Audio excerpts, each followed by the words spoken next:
छना लिया तेरी नौ का प्रोना बेहोश हो गया। ओए सलाह गया एवं कुछ चाक टिलवा लिया। ओए असली च मलकारी होना इसे। अस्सलाम वालेकुम जफर भाई ऑफिशियल नाल जनाब हाजिर खिदमत।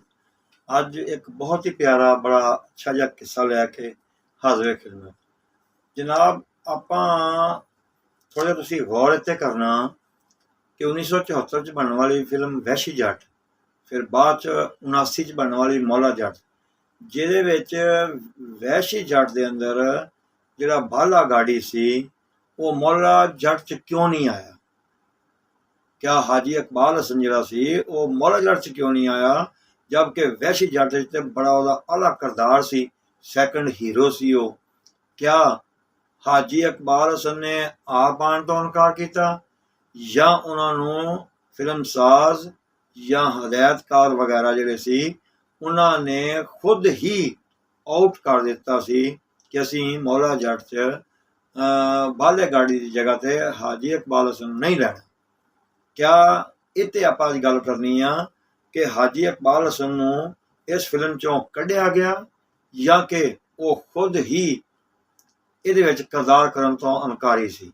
ठीक है जी, आपां इत्ते अज गलबात करनी आ। लो फिर मेरा चैनल सबसक्राइब नहीं किया तो कर लो, लाइक कर लो, शेयर कर लो, ताकि आपां अपना वाक्या शुरू करिए।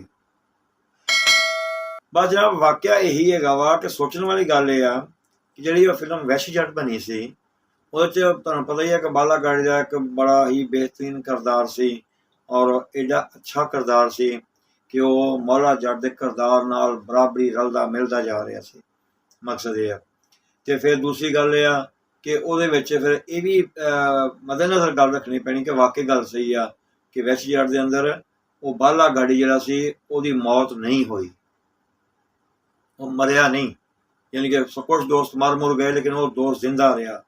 लेकिन फिर भी वो मौला जट दे विच जिहड़ा सी ना वो जो सारी स्टोरी तो खैर ओहदी सी ना, वो डबल स्टोरी सी। वो फिर क्यों नहीं आया वो जनाब देखना आपां यही है वा, गल यही कर रहे हैं कि जिन्ने भी हिस्से बने आ मौला जट दे, वहशी जट, मौला जट, जट इन लंदन, सारे किरदार सही सही रहे। सारे किरदार जिहड़े वो पिछले किरदार ही चले आ रहे सी, जबकि सिर्फ अगर एक है नहीं सी ते बाला गाड़ी नहीं सी। ठीक है जी।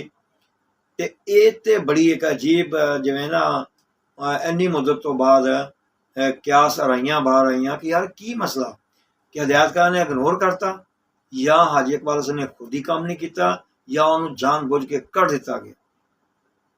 हाँ जी जनाब, कुछ इस तरह ही मामला होया। गल असल तो यही हुई आ कि मैं क्योंकि लंबी गल करनी नहीं हैगी कि बहुत सारिया स्टोरियां एक स्टोरी च नहीं पाउणियां, बस मुख्तसर जी गल करनी है। वजह सिर्फ यही सी कि जदों ना कहते हैं कि फिल्म बनी ना वहशी जट, वो सारे किरदार जिहड़े सी तुहानूं पता ही तुसीं देखी आ वो बिल्कुल फिट गए आ। जदों मौला जट बनाई ना 1974-75 च वहशी जट बनी आ ते 79 च मेरा ख्याल मौला जट बनी है। 4 साल बाद डिसाइड हो गया कि यार क्यों ना होवे कि सारे किरदार लो या हुण इस स्टोरी दे उत्ते काम करो। जबकि जिहड़े इहदी फिल्म साज सी वो सरवर भट्टी साहब सी, मुसन्नफ मेरा ख्याल नासिर अदीब सी ते हदायतकार यूनुस मलिक सी।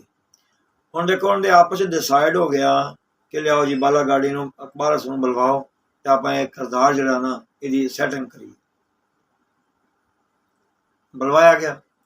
जो बुलवाया ना उन्हें कहा भी अगला हिस्सा इहदा बनाउण लगे हैं तो तेरा किरदार ऐ वा। उन्हें कहा भी पिछे बाला गाड़ी का किरदार तो मैंने पता है जिहड़ा भी हैगा वा, लेकिन अगे मैनूं दसो की इहदा किरदार आ, की करेगा ये? उन्होंने दस्सिया भी इहदे च इक ना पिछे हैगे सी मलक हाकू फलान ढींग जिहड़े विलन सी। मकसद इत्थे विलन टाइप नूरी नक टाइप एक आदमी आ, वो बहुत ही ताकतवर बहुत दलेर दिखाया गया वा। लेकिन वो इस तरह तेनों आएगा, तू पहले उस कुड़ी की इज्जत बचाएगा, फिर वो जरा ना वो माखा नत वो मारिया जाएगा, फिर जो नूरी आएगा ना तो किरदार च ये हैगा वा कि तेरी ना वो इन्ना पावरफुल किरदार आ कि वो 2-4 झड़पां दे विच ना वो तेरी लत्त तोड़ देवेगा एवें कोणी मार के। उन्हें कहा यार ਹੈ ਤੇ ਚਲੋ ਕੋਈ ਗੱਲ ਨਹੀਂ, ਕਿਰਦਾਰ ਹੀ ਆ। ਲੇਕਿਨ ਤੁਸੀਂ ਮੈਨੂੰ ਇਹ ਦੱਸੋ ਕਿ ਪਿੱਛੇ ਤੁਸੀਂ ਮੈਨੂੰ ਇੰਨਾ ਪਾਵਰਫੁਲ ਦਿਖਾਇਆ ਔਰ ਇੰਨਾ ਤਾਕਤਵਰ ਦਿਖਾਇਆ, ਔਰ ਤਾਕਤ ਤੇ ਦੀ ਇੰਤਹਾ ਇੰਨੀ ਸੀ ਕਿ ਮੈਂ ਮੌਲੇ ਜੱਟ ਨਾਲ ਟਕਰਾ ਗਿਆ। ਇੱਥੇ ਮੈਨੂੰ ਤੁਸੀਂ ਇੱਕ ਮਾਮੂਲੀ ਜਿਹੀ ਗੱਲ ਤੋਂ ਇੱਕ ਆਦਮੀ ਕੋ ਮੇਰੀ ਲੱਤ ਤੜਵਾਈ ਆਉਣ ਡਏ ਹੋ। ਔਰ ਸਭ ਤੋਂ ਵੱਡੀ ਗੱਲ ਇਹ ਆ ਕਿ ਮੇਰਾ ਕੱਦ ਕਾਟ, ਮੇਰਾ ਜਿਸਮ ਦੇਖੋ ਤੇ ਨੂਰੀ ਨੱਤ ਦਾ ਵੀ ਹਿਸਾਬ ਕਿਤਾਬ ਦੇਖੋ। ਮੇਰਾ ਤੁਸੀਂ ਦਹਿਸ਼ਤ ਵੀ ਇੰਨੀ ਦਿਖਾਈ ਆ। ਚਲੋ ਨੂਰੀ ਦੀ ਵੀ ਬਹੁਤ ਦਹਿਸ਼ਤ ਆ, ਲੇਕਿਨ ਉਹ ਹਲਕੇ ਜਿਹੇ ਝਟਕੇ ਨਾਲ ਕਿਸ ਤਰ੍ਹਾਂ ਭਲਾ ਮੇਰੀ ਲੱਤ ਮੈਂ ਉਹ ਤੋੜ ਦੇਵੇ। ਕਿਆ ਆਵਾਮ ਜਿਹੜੀ ਆ, ਕਿਆ ਆਵਾਮ ਸਾਨੂੰ ਇਹ ਬੇਵਕੂਫ ਨਹੀਂ ਸਮਝੇਗੀ ਕਿ ਯਾਰ ਇਹ ਬੇਵਕੂਫੀ ਕਰ ਰਹੇ ਆ। ਉਹਨਾਂ ਨੇ ਕਿਹਾ ਯਾਰ ਮੇਰੀ ਗੱਲ ਸੁਣ, ਕੁਛ ਵੀ ਹੈਗਾ ਵਾ, ਲੇਕਿਨ ਇਹ ਕਿਰਦਾਰ ਇਸੇ ਤਰ੍ਹਾਂ ਹੀ ਆ, ਇਹ ਇਸੇ ਤਰ੍ਹਾਂ ਹੀ ਅਸੀਂ ਕਰਵਾਉਣਾ ਵਾ।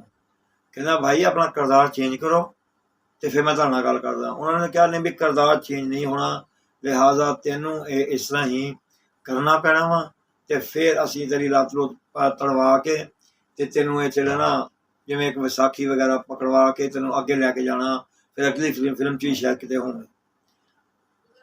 ਯਾਰ ਇੰਨਾ ਜ਼ਬਰਦਸਤ ਆਦਮੀ ਸੀ, ਇੰਨਾ ਇੱਜ਼ਤ ਤੋਂ ਆਉਣ ਵਾਲਾ ਸੀ। ਉਹਨੇ ਆਪਣੇ ਕਿਰਦਾਰ ਦੇ ਨਾਲ ਵੀ ਇੰਨਾ ਇਨਸਾਫ ਕੀਤਾ। ਉਹਨੇ ਕਿਹਾ ਬਈ ਮੇਰਾ ਕਿਰਦਾਰ ਇਹ ਇਜਾਜ਼ਤ ਹੀ ਨਹੀਂ ਦੇ ਰਿਹਾ, ਤੁਸੀਂ ਪਿੱਛੇ ਮੈਨੂੰ ਕੀ ਦਿਖਾ ਰਹੇ ਹੋ, ਅੱਗੇ ਮੈਨੂੰ ਝੱਖ ਮਾਰ ਰਹੇ ਹੋ ਤੇ ਮੈਨੂੰ ਐਵੇਂ ਜਿਵੇਂ ਕਹਿੰਦੇ ਨਾ ਇੱਕ ਫਜ਼ੂਲ ਆਦਮੀ ਸਮਝ ਕੇ ਮਰਵਾ ਰਹੇ।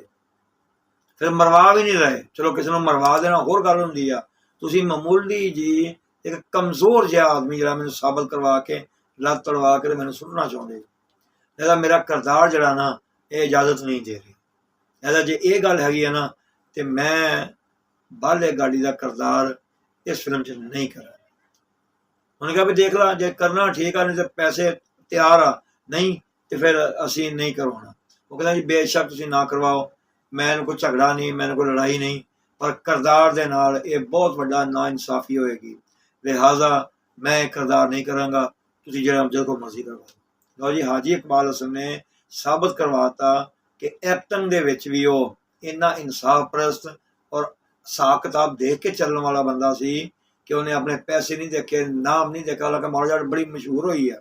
ਉਹਨੇ ਕਹਿੰਦਾ ਜੋ ਵੀ ਹੋਇਆ ਇਹ ਕਿਰਦਾਰ ਦੇ ਹਿਸਾਬ ਨਾਲ ਬਿਲਕੁਲ ਗਲਤ।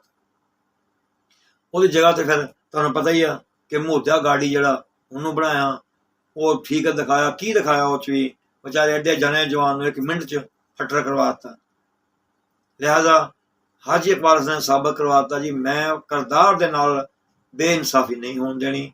ਉਹਨੇ ਫਿਲਮ ਛੋੜ ਦਿੱਤੀ ਲੇਕਿਨ ਬੇਇਨਸਾਫੀ ਨਹੀਂ ਹੋਣ ਦਿੱਤੀ। ਫਿਰ ਬਾਅਦ 'ਚ ਬਾਲਾ ਗਾੜੀ ਨਾਮ ਦੀ ਇੱਕ ਅਲੱਗਾ ਫਿਲਮ ਬਣੀ, ਉਹ 'ਚ ਕਹਿੰਦੇ ਬੜਾ ਅੱਛਾ ਕਿਰਦਾਰ, ਬੜਾ ਆਲਾ ਰੰਗ ਦਿਖਾਇਆ ਗਿਆ। ਫਿਰ ਜਿਹੜਾ ਅਸਲ ਬਾਲਾ ਗਾੜੀ ਲਾਹੌਰ ਦਾ ਇੱਕ ਬਹੁਤ ਵੱਡਾ ਡੌਨ ਹੋਇਆ, ਉਹਨੂੰ ਕੋਈ ਕੁਛ ਵੈਸ਼ੀ ਜੱਟ ਵਾਲੇ ਨੂੰ ਮਲਾਮ ਲੋਕ ਕੇ ਨਾ ਬੜੀ ਉਹਨਾਂ ਨੇ ਬਿਹਤਰੀਨ ਫਿਲਮ ਬਣਾਈ। ਤੇ ਲਓ ਜੀ ਜਨਾਬ, ਮੈਂ ਤੁਹਾਨੂੰ ਸਿਰਫ ਦੱਸਣਾ ਇਹ ਸੀ ਕਿ ਸਿਰਫ ਫਨਕਾਰ ਇਸ ਚੀਜ਼ ਦਾ ਨਾਮ ਨਹੀਂ ਕਿ ਪੈਸੇ ਆਈ ਜਾਣ ਤੇ ਬਾ ਵੇਖੇ ਕੁਛ ਨਾ। ਤੇ ਹਾਜੀ ਇਕਬਾਲ ਹਸਨ ਵਰਗੇ ਬੰਦੇ ਜਿਹੜੇ ਬਹੁਤ ਕਮ ਫਨਕਾਰ ਸੀ। ਦੱਸਣਾ ਤੁਹਾਨੂੰ ਇਹ ਕਿੱਸਾ ਕੈਸਾ ਲੱਗਾ। ਇਨਸ਼ਾਅੱਲਾ ਕਿਸੇ ਨਵੇਂ ਕਿਸੇ ਨਾਲ ਫੇਰ ਹਾਜ਼ਰ ਹੋਵਾਂਗੇ। ਉਨੀ ਦੇਰ ਤੱਕ ਅਸਲਾਮ।